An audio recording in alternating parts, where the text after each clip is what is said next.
today. So GST on some low-priced items is being cut, while GST on big things like houses, not cut. Interesting, right? Very interesting. And Fox News is picking up DEI policies, the DEI police in Canada. And that's interesting. The emo mayor getting picked up by Fox News, talking about how communist Canada is not really looking all that good these days, right? So there's lots to get to. Let's get to it first. We've got to start with the trade war and the invasion, the drugs. The problem that Donald Trump highlighted is a problem. And like Canadians think it's a problem too. It's not like just Donald Trump thinks that these things are an issue. I think a lot of Canadians would agree with him that these things are an issue and should be addressed by the government that is fostering these things, like the illegal people coming into the country who then use their access to Canada to illegally cross into the United States. You got to get a handle on that, right?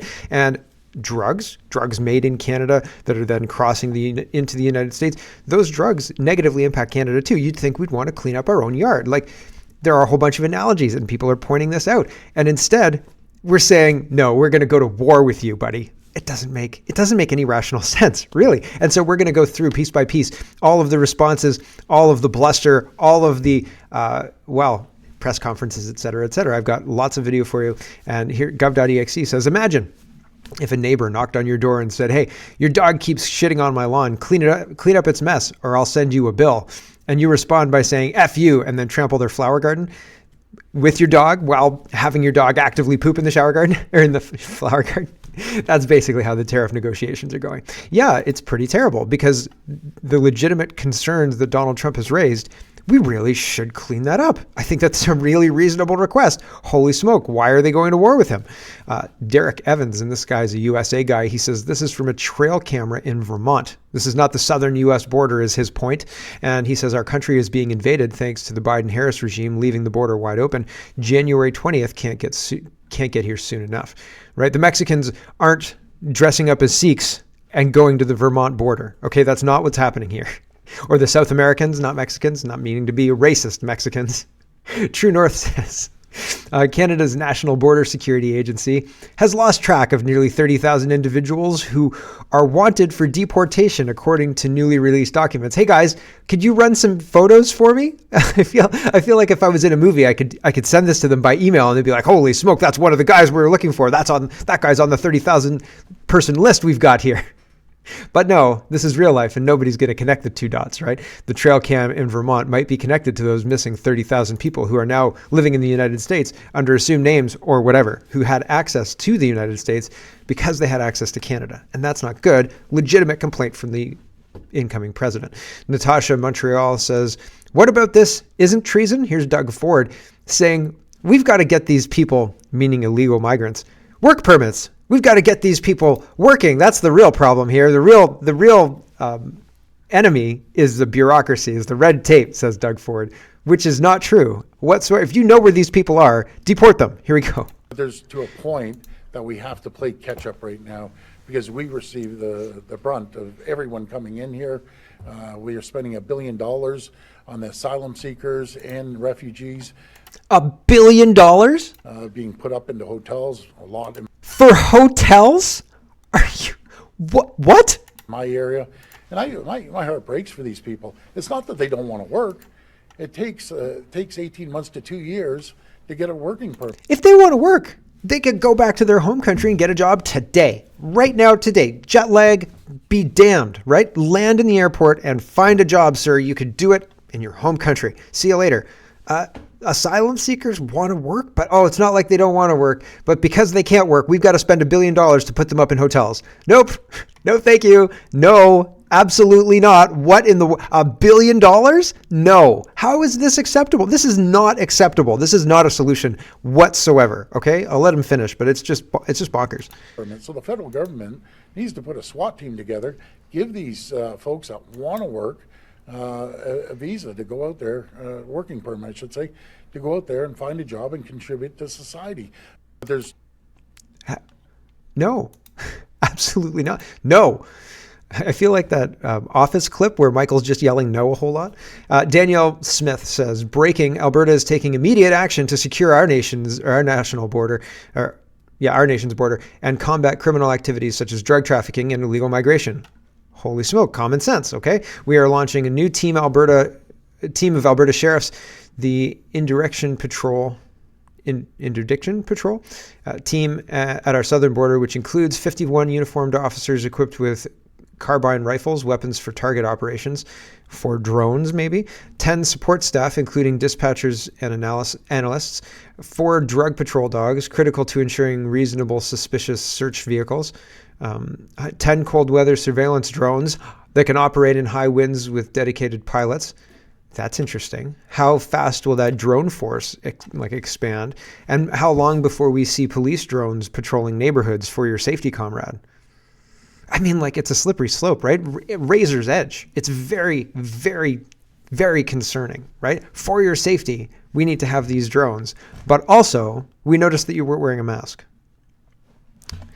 4 narcotics analyzers to test for illicit drugs, 2 kilometers deep border red zone, which will enable sheriffs to arrest individuals trafficking illegal drugs, weapons, or crossing the border illegally. To learn more, click here so you can learn more if you're interested. Link is in the description. Kirk says Alberta says we're going to secure our border and work towards strengthening our relationship and economic conditions with the United States. Canada says we're going to start a trade war and not worry about being a crime-infested drug hub with wide open borders. British Columbia, we're on vacation.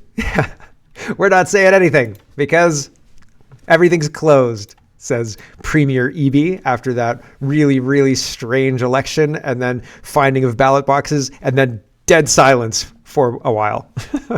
Wild. Daily Wire says, weeks before Trump takes office, the Biden regime is racing to auction off unused border wall materials. That seems spiteful.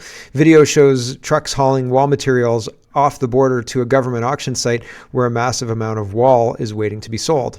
Very spiteful, right? True North is reporting Canada's Prime Minister insults all Americans.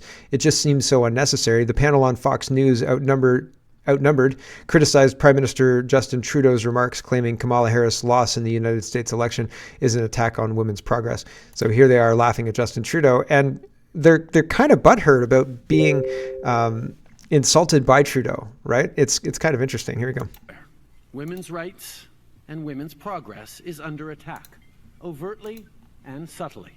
But I want you to know that I am, and always will be, a proud feminist. You will always have an ally in me and in my government.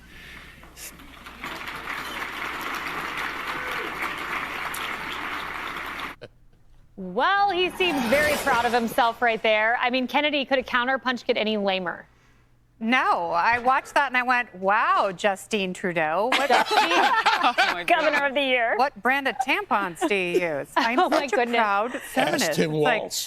my goodness. Ooh, I'm trembling with fear. Please don't invade us with your soy boyness. Lauren, okay, so the Canadian...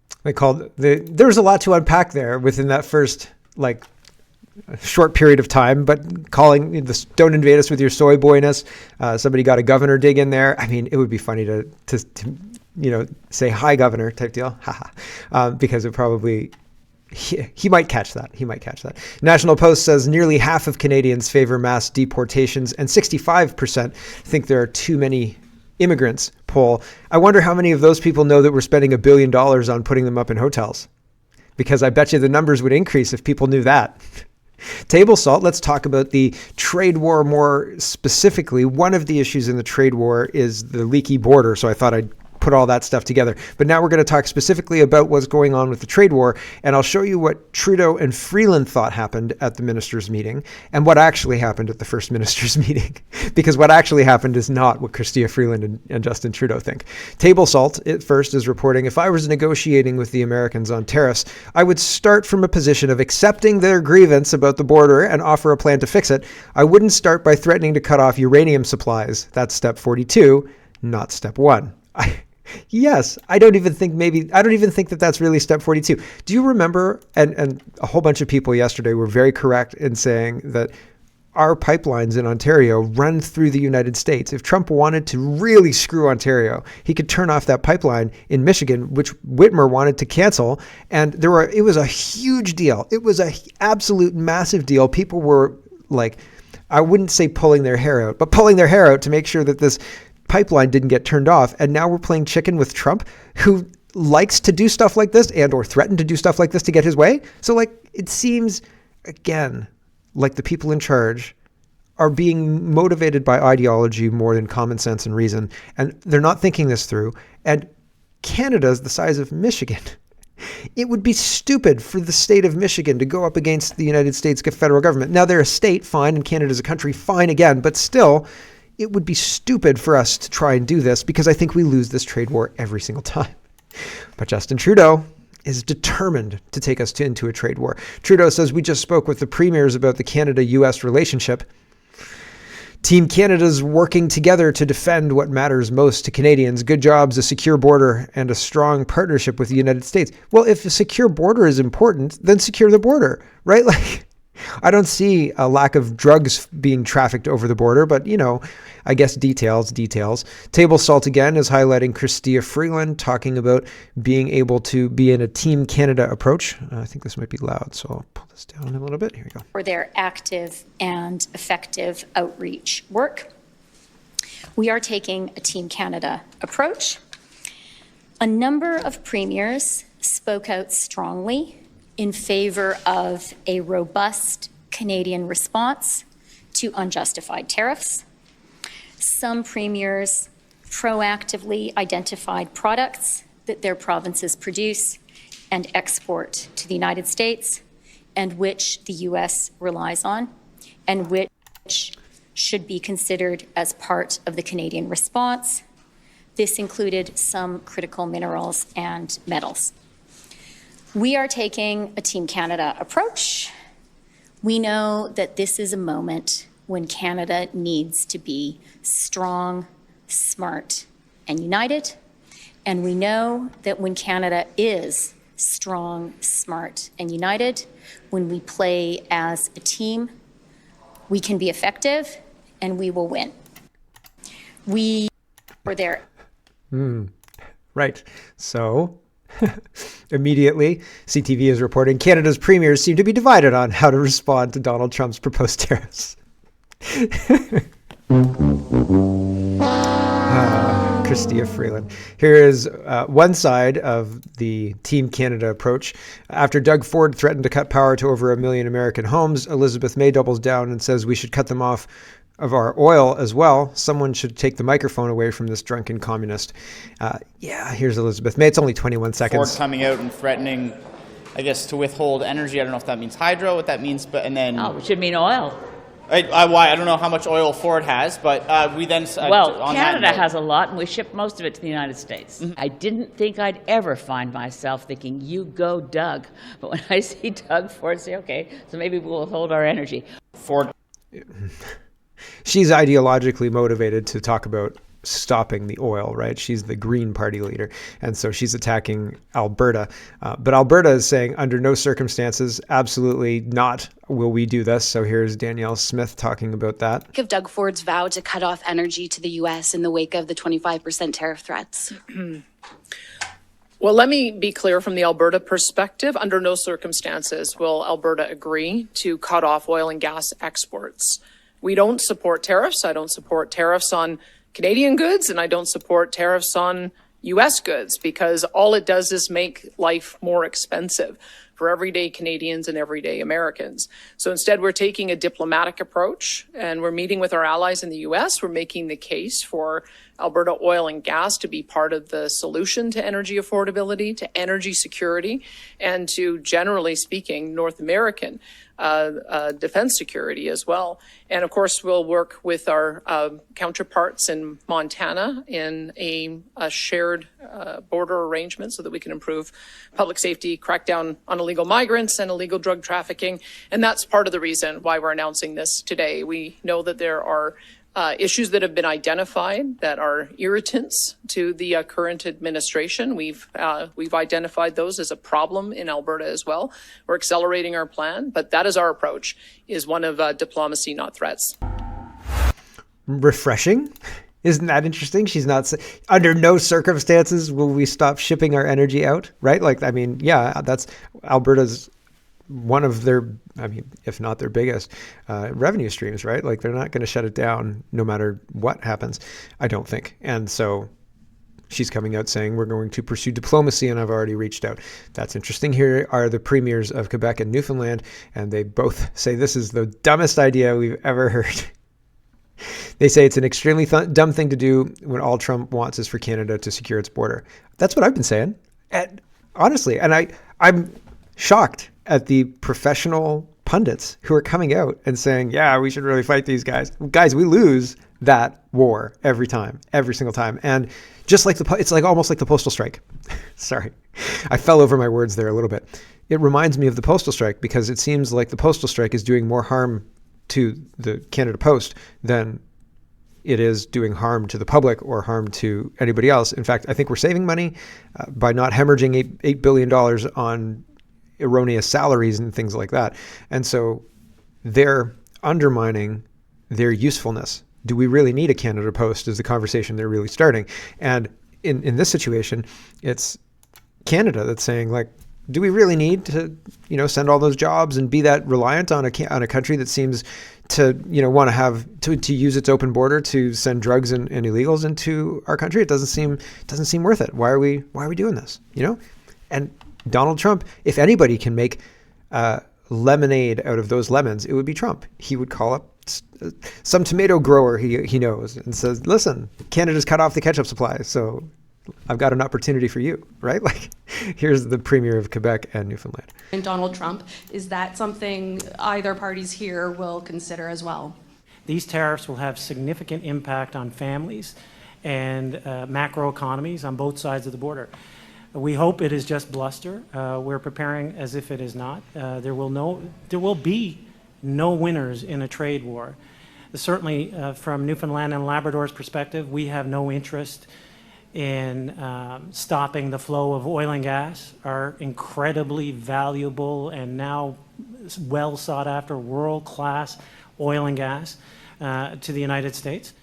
Yeah, I had the chance to meet with Mr. Trump last weekend in Paris, and he told me very clearly that we can avoid those tariffs if we do what needs to be done with the borders. He doesn't want to see any more illegal immigrants coming from Canada to U.S.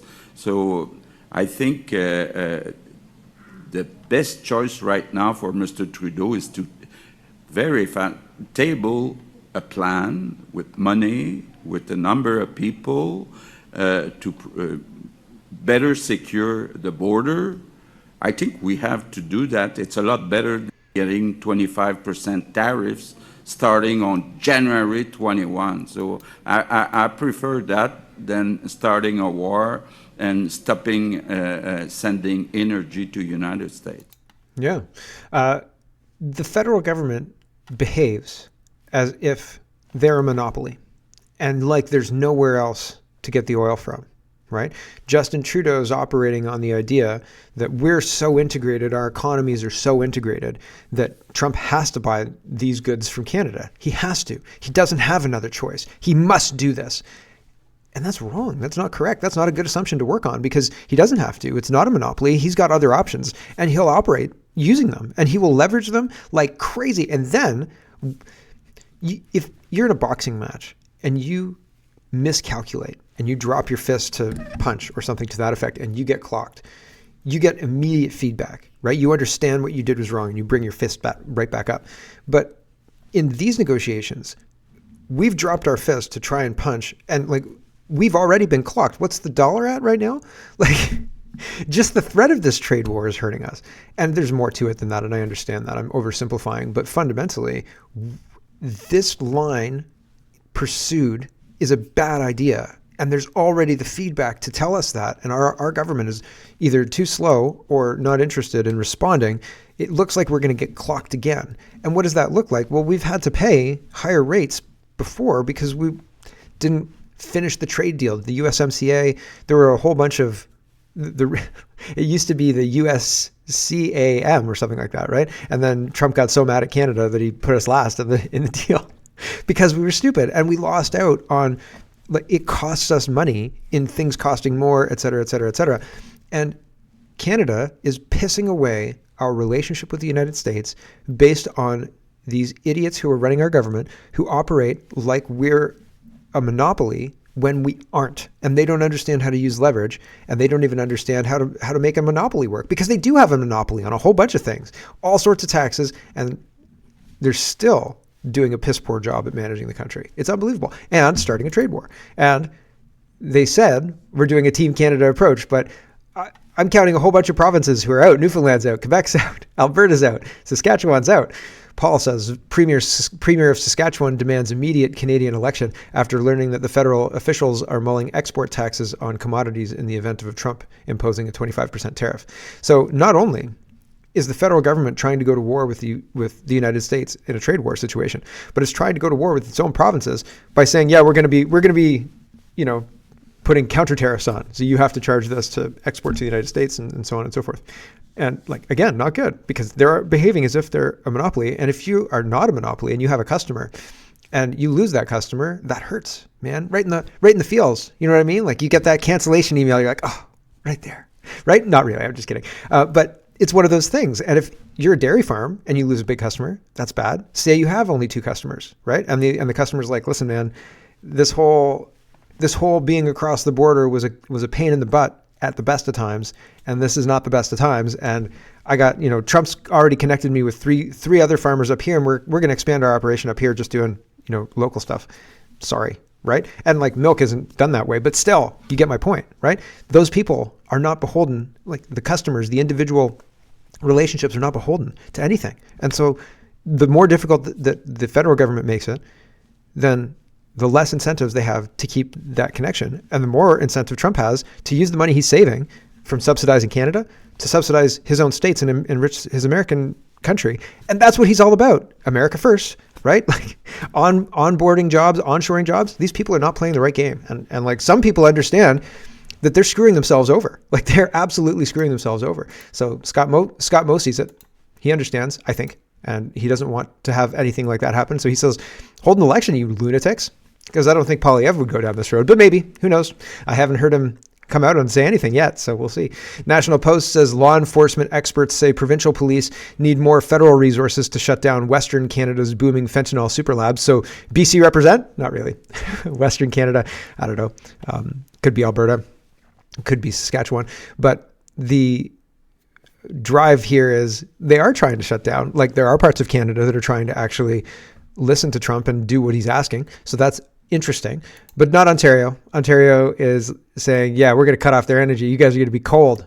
So weird. Here's Doug Ford. The energy threat that you mentioned last night. Yes. Does Ontario actually have the power to turn off the lights itself, or do you need to go to the federal government and they do it? How would that process actually work? Can Ontario do anything on its own? Well, first of all, it's a last resort. We power 1.5 million homes, and if they put on tariffs, it's going to be unaffordable for Americans to buy electricity. Just like if they put tariffs on the 4.3 million barrels of oil that's Alberta shipping down to the U.S. If you put 25%, that increases every barrel of oil by, every gallon of gasoline by $1. So I don't think that President-elect Trump wants that to happen. What we're sending a message to the U.S., you come and attack Ontario, you attack livelihoods of people of Ontario and Canadians. We're going to use every tool in our toolbox to defend Ontarians and Canadians across the border. And let's hope that never comes to that point. Let's hope we can get through this trade deal. The problem is not with Canada. The problem is with China. And China shipping in parts to Mexico, Mexico slapping on Made in Mexico stickers, and shipping them up through the U.S. and Canada and taking American and Canadian jobs. That's the problem. And as I said yesterday, it's very, very... What? What the heck? What is he talking about? The problem is China? No, Doug. No. The problem may be China in some other situations. But this problem is with illegal people coming to Canada and then going into the United States, and also drugs being built in Canada, created, manufactured in Canada, and those going into the United States. That's the problem that Donald Trump's trying to address.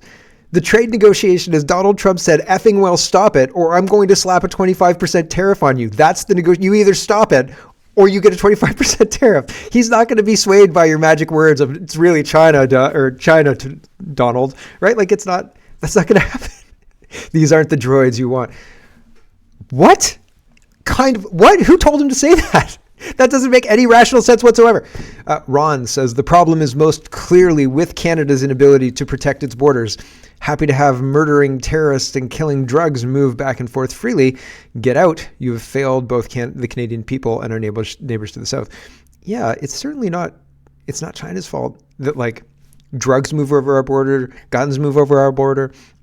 Doug Ford's saying it's that, you know who's to blame. Stephen Harper in China.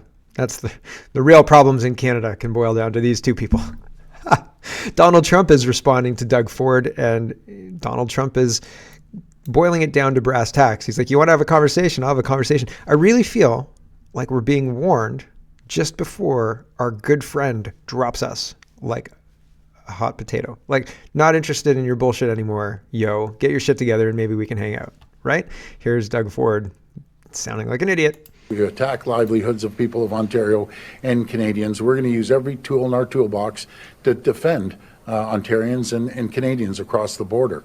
Trump responded to Ford's threat today, saying this. Well, that's okay if he does that. That's fine. But the United States is subsidizing Canada. It's truly a subsidy, and we shouldn't have to do that. We attack livelihoods. Yeah. And if you look at it from Trump's perspective, Canada is attacking the livelihoods of the United States by sending in criminals and drugs that kill Americans. So again, it doesn't make rational sense. This kind of struck me as odd, and I tweeted about it, but I'm ignored because I just get ignored by most of these people. Harrison Faulkner says, it could be a really cold winter in Michigan if Doug Ford follows through with his own retaliatory measures to U.S. tariffs. Fight fire with fire, or in this case, fight fire with ice. And I basically said, being pro-trade war is a very stupid position to take because we're going to lose the trade war, basically. And Wayne Gretzky MAGA fan says, this is a very uneducated take. Do some research before posting. Ontario receives most of its natural gas imports from the United States through pipelines. The Trans-Canada Pipeline and other high-pressure transmission pipelines carry natural gas from the United States and Western Canada to Ontario. Local utilities own smaller, low-pressure pipelines that connect those to larger pipelines. Yeah, like we're very integrated to the point where we have a pipeline going through the United States, and it was fine right up until Canada started behaving like a dick. So, and I mean, Whitmer first tried to turn it off, citing environmental concerns. But then, now, modern history, Canada's behaving completely irrationally. And instead of closing our borders and dealing with the drug issues that we're propagating, we're going into a trade war against Donald Trump. So that doesn't make much sense at all. Derek Evans says, just in, Trump says he will not do business with countries that refuse to take back migrants from their own country. When I was talking about how to do mass deportations, I was saying that you use a carrot and stick approach. The carrot is, listen, you won't go to jail if you self-deport, by this date. You can take all your stuff, just get out. Bye-bye. Nice to see you, but don't come back type deal. Don't come back unless it's to visit, maybe. You won't be on a blacklist is what I'm trying to get at. And then if instead, though, you ignore this warning, then we will deport you. You won't get to take your stuff, and you will be on a blacklist. You know what I'm saying? Carrot and the stick. And in this situation, you then call them up and say, this person appears to be from your country. We don't have an identification for them, but I'm guessing you'll be able to find one. They may be a criminal, they may not be, but we're going to send them back. And if they say, no, you can't do that, you say, okay, well, we're going to stop all trade between us and you guys and us, the United States. And at that point, the conversation changes a whole lot, and the person may be more willing, right? So there's going to be mechanisms that you can use. And if you are unafraid to actually use them, people will respond to that.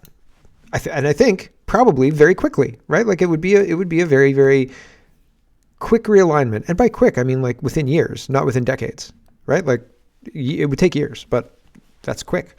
Here is the Vigilant Fox. He says, just in, New York Mayor Eric Adams stuns a room full of liberal reporters with a blunt reality check about open borders and their link to sex trafficking.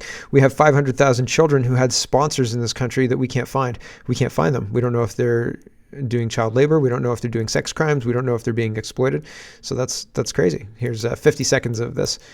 Here we go. We have 500,000 children who had sponsors in this country that we can't find. We can't find them. We don't know if they're doing child labor. We don't know if they're doing sex crimes. We don't know if they're being exploited. 500,000 children. There's a level of hypocrisy that everyone that states they want to protect everyone but innocent individuals who are victims of crimes and children.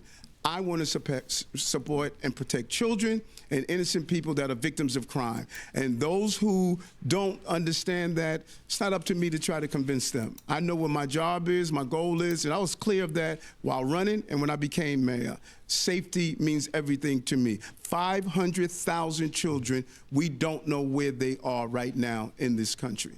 We have 5. Crazy. Hello everyone, thanks very much for watching.